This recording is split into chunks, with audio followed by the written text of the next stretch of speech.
శాశ్వతమైన ప్రేమతో నిన్ను ప్రేమిస్తున్నాను అన్న మాట ఎప్పుడు మర్చిపోవద్దాం.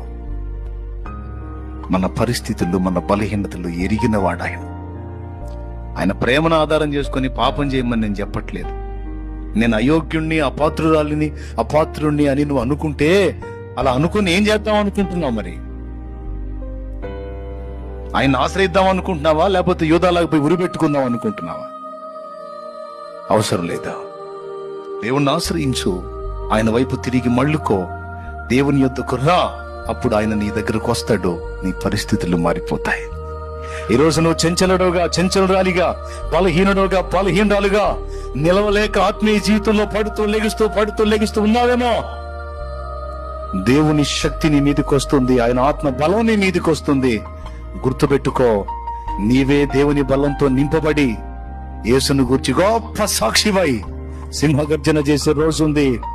రెల్లులాగా కదిలిపోయే నీవే రాయివై స్థిరంగా నిలిచి కదలని స్థితిలో ముందుకు సాగే అద్భుతమైన అవకాశం ఉంది.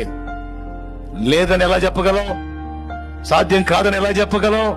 నీకు కాదు, మనం నమ్మిన మన యేసుకు సాధ్యం అవుతుంది.